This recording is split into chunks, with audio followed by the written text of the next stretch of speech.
Ladies and gentlemen, welcome to Outlier Bow Hunting.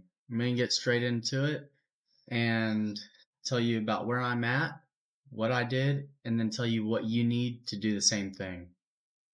You're currently in South Island, New Zealand on a DIY backcountry bow hunt, targeting red stag and Himalayan tahr.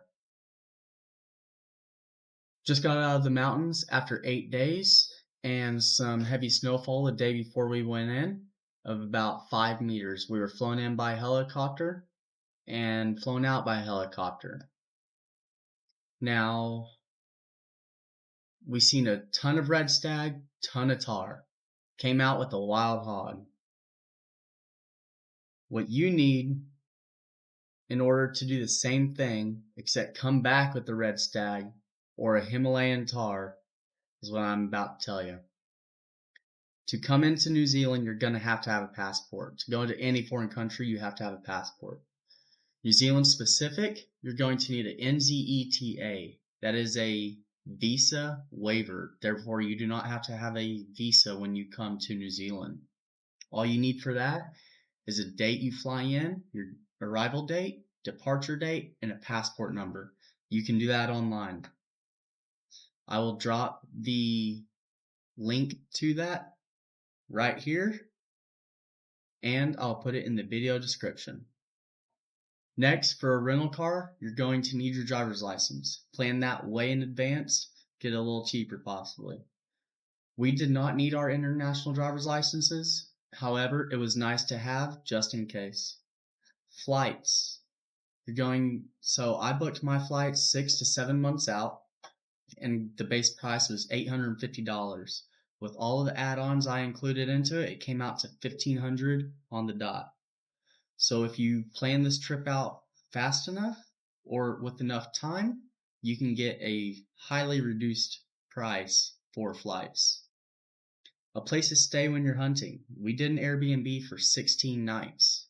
We got it for $1,100. That's pretty good for 16 nights, and it's a nice comfort to have when you're not out hunting in the field.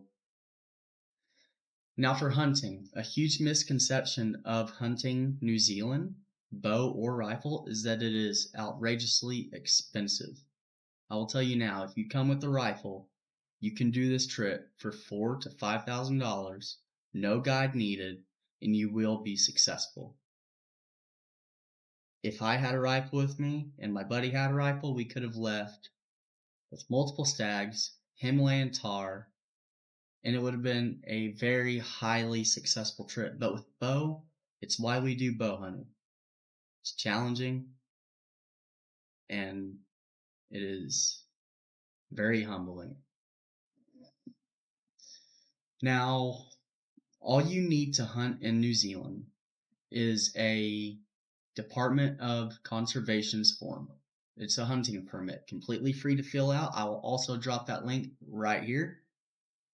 And it takes no time at all to fill out. You just select your region, put in your information, and you are legal to hunt in New Zealand. No game tags are required. You don't need a tag for deer, you don't need a tag for wallabies or tahr or chamois. All you need is that permit.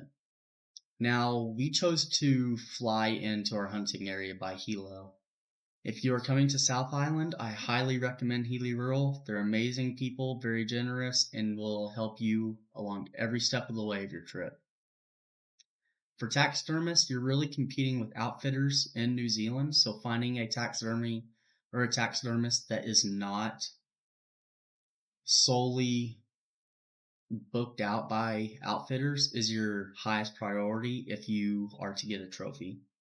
Now, we flew in with bows. There was no prior paperwork needed to fly in with bows or to enter them into the country. If you bring a rifle, there is a bunch of paperwork that has to be submitted, I believe, 3 months in advance before your arrival date, and there are many stipulations that go with having and importing a rifle.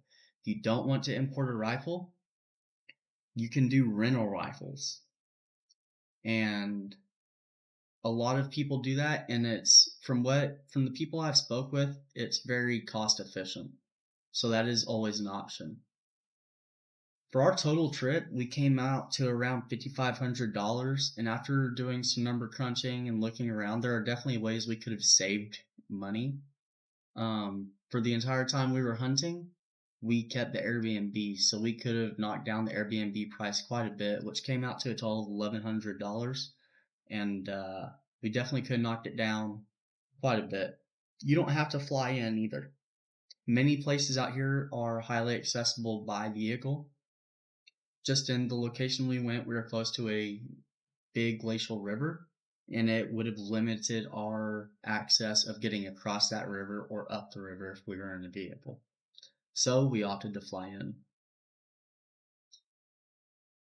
That is the down and dirty. So you need a passport, NZETA or visa waiver, driver's license, your flights, Airbnb, somewhere to stay, your Department of Conservation hunting permit, no game tags, and if you choose to fly in, I highly recommend Healy Rural. Try to find a taxidermist that can do your trophies for you and do the correct paperwork. If you're bringing a rifle, no paperwork for archery.